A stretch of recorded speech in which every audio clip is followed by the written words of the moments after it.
WhatsApp ద్వారా 161 సేవలు అందించేందుకు శ్రీకారం చుట్టింది ఏపీ ప్రభుత్వం.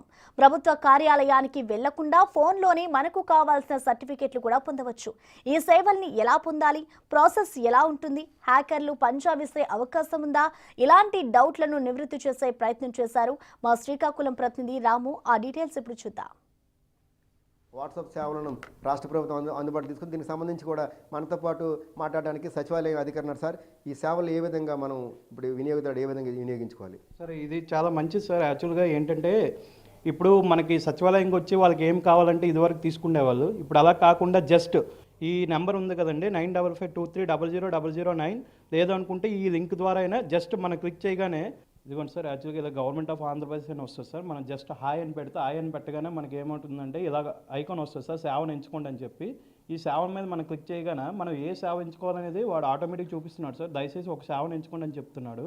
యాక్చువల్గా ఇందులో మనకి వివిధ రకాలుగా 161 సేవలు ఉంటాయి సార్. మనకి ఒక ఎగ్జాంపుల్గా ఒక రెవెన్యూ సేవలు తీసుకుంటున్నాం సార్. రెవెన్యూ సేవలు కావాలంటే రెవెన్యూ సేవల దగ్గర మనం క్లిక్ చేస్తే జస్ట్ ఇలా క్లిక్ చేయగానే మనకి ఇక్కడ ఏ సేవలు కావాలనేది ఆ సేవలు చూపిస్తుంది సార్. యాక్చువల్గా ఇలాగ మొత్తం ఎన్ని కావాలంటే అన్ని సేవల తాలూకు ఉన్నాయి సార్. ప్రజెంట్ ఏంటంటే మనకి ఏది కావాలంటే మనకి ఇప్పుడు ఒక క్యాస్ట్ కావాలంటే ఇందులో నిర్ధారించడానికి వెళ్ళి అలాగే మనకి ఏ క్యాస్ట్ కావాలి ఏంటనేది ప్రతిదీ మనం ఇది ఎలా అంటే సార్, ఇప్పుడు మనం సచివాలయంకి వచ్చి మనం ఏవైతే డాక్యుమెంట్స్ ఇస్తున్నామో దానిలోనే సచివాలయంకి రాకుండా ఇప్పుడు సపోజ్ ఎక్కడో ఉన్న వ్యక్తి ఇక్కడికి రాకుండా సర్టిఫికేట్ కావాలనుకుంటే వాట్సాప్లో జస్ట్ ఆయన పెట్టి ఆ సేవలు ఎంచుకుంటే తన డాక్యుమెంట్స్ అన్నీ ఏవైతే రిక్వైర్మెంట్ ఉంటాయో ఆధారు, క్యాస్టు, ఇప్పుడు ఇన్కమ్ అయితే రేషన్ కార్డు, ఇలా ఏవైతే రిక్వైర్మెంట్ డాక్యుమెంట్స్ ఉంటాయో ఆ డాక్యుమెంట్స్ అప్లోడ్ చేస్తే అవి మాకు లాగిన్కి వస్తుంది సార్. మేము దాన్ని చూస్తే ఎప్రూవ్డా నాట్ ఎప్రూవ్డ్ అనేది చూసి మేము ఎదవిరికి సేమ్ ప్రాసెస్ సార్. కాకపోతే ఏంటంటే బెనిఫిషరీ అనేవారు సచివాలయం కూడా ఇదివరకు ఎంఆర్ఓ ఆఫీసులో ఎలా అయితే తిరిగేవాళ్ళని చెప్పారు, ఇప్పుడు కూడా సచివాలయం కూడా రాకుండా ఇంటి వద్దకే సేవాలని చెప్పి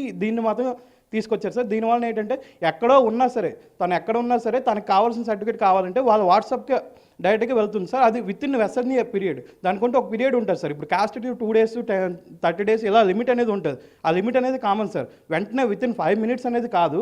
ఇక్కడ ఏంటంటే ఏదైతే ఎస్ఎల్ఏ పీరియడ్ ఉంటుందో ఎస్ఎల్ఏ పీరియడ్లో తన సర్టిఫికేట్ తనకి ఈజీగా వాట్సాప్కి వెళ్ళిపోతుంది. ఇది సార్ ఈ సేవల ద్వారా ఏంటంటే ఇది చాలా బెటర్ యాక్చువల్గా. ఇప్పుడు ఎక్కడో ఉన్న ఒక వ్యక్తి బెంగళూరులో ఉండి తనకు సర్టిఫికేట్ కావాలంటే ఇక్కడికి రావాలంటే సెలవు పెట్టుకుని వచ్చి వెళ్ళి ఇదంతా కాకుండా తన రెగ్యులర్ వర్క్ చూసుకుని తను జస్ట్ ఫోన్లో ఒక 5 minutes స్పెండ్ చేసి తను అప్లై చేసుకోవచ్చు సార్. దీని ద్వారా మేము చెప్పండి సార్. ఇప్పుడు దీనికి సంబంధించిన డాక్యుమెంట్స్ అన్నీ సెల్లో ఉంచుకోవాలి సార్.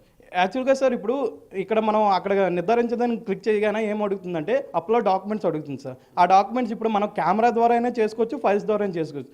ఇక్కడ సమస్య ఏంటంటే కెమెరా అనేది ఇప్పుడు అన్ని రెజల్యూషన్ ఎక్కువ కాబట్టి కెమెరా ద్వారా తీస్తే ఎంబీ అనేది ఎక్కువ అవుతుంది కాబట్టి మనం ముందుగానే సేవ్ చేసుకొని మన ఫోన్లో ఉంచుకుంటే అది విత్ ఇన్ 1 MB లోపు ఉండాలి సార్. ఏ ఫైల్ అయినా సరే ఒక అప్లికేషన్ పెట్టాలంటే 1 MB లోపే ఉండాలి సార్.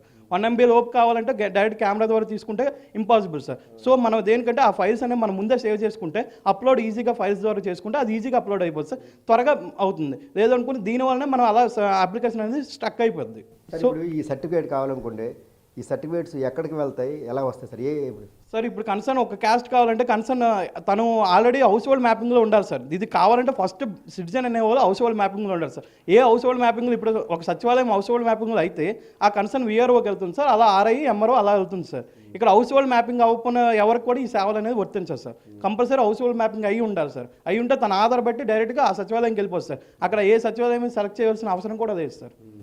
అంటే జనరల్గా ఈ తర్వాత మళ్ళీ వాట్సాప్లో ఎలాగ వాడుకోవచ్చు, దీన్ని ఎలా వస్తుంది? సంతకాలు ఇంతకుముందు సార్ ఇప్పుడు ఏదైనా సర్టిఫికేట్ ఉందా సార్, రిజిస్ట్రేషన్ అయ్యింది సార్, రకరకాల సమస్యలు వస్తున్నాయి.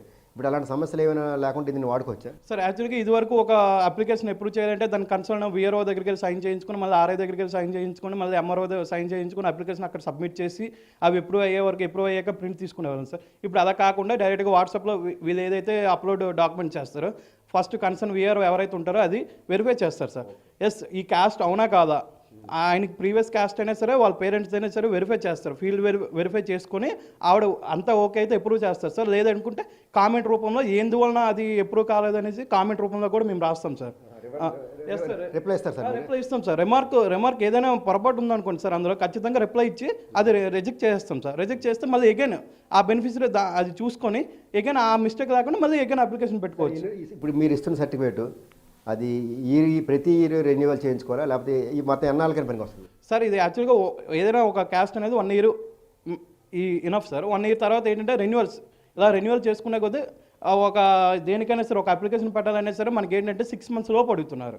యాక్చువల్గా ఏదైనా ఒక గ్రూప్ అప్లికేషన్ కానీ ఏదైనా ఒక జాబ్ అప్లికేషన్ పెట్టినా సరే క్యాస్ట్ అనేది ప్రీవియస్ 6 months to 1 year లోపు అడుగుతున్నారు. సో దానివల్ల ఏంటంటే సర్టిఫికేట్ అయితే ఒరిజినలే, మనకు వాడు అడిగే టర్మ్స్ బట్టి మనం రెన్యువల్ చేసుకోవాలా, అదే అప్లోడ్ చేసుకునేది based on that application requirement sir. తనకి ఏ రిక్వైర్మెంట్ కావాలో దాన్ని బట్టి మనం చూస్ చేసుకోవాలి. ఇంకోటి ఇప్పుడు ఈ సర్టిఫికేట్లు కొన్ని హ్యాకింగ్ అవుతున్నాయి వాట్సాప్లో చేయడం వల్ల, అలా హ్యాకింగ్ అవ్వకుండా టెక్నికల్గా ఏమైనా ఉన్నాయి సార్? అది హ్యాకింగ్ అనేది వచ్చేటప్పటికి ఇది based on IT issues sir. యాక్చువల్గా ఈ ఐటీ ఇష్యూస్ అనే వాళ్ళు డెఫినెట్గా గవర్నమెంట్ అనేది దీని గురించి చాలా వరకు అన్ని హ్యాకర్స్ అందరినీ చూసి దీన్ని ప్రవేశపెట్టారు సార్. దానివల్ల అంటే ఇది గవర్నమెంట్ చూసుకుంటారు సార్. అది మనము అనేది చెప్పలేము సార్ హ్యాక్ అవుతుందా లేదనేది. డెఫినెట్గా ఇది ఒక సిస్టమ్ కదండి సార్.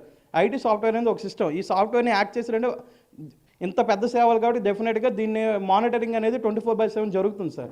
జరుగుతుంది కాబట్టి ఇంపాసిబుల్ అని నేను అనుకుంటున్నాను సార్. దేశంలో మొదటిసారిగా ఏపీ ప్రభుత్వం చేపడుతున్న వాట్సాప్ సేవలకు సంబంధించి కూడా మొత్తం వినియోగదారులు కూడా ఒక రకమైన కొత్తగా కూడా ఆనందం వ్యక్తం చేస్తున్నారు, కొంత ఆసక్తి కూడా వ్యక్తం చేస్తున్నారు.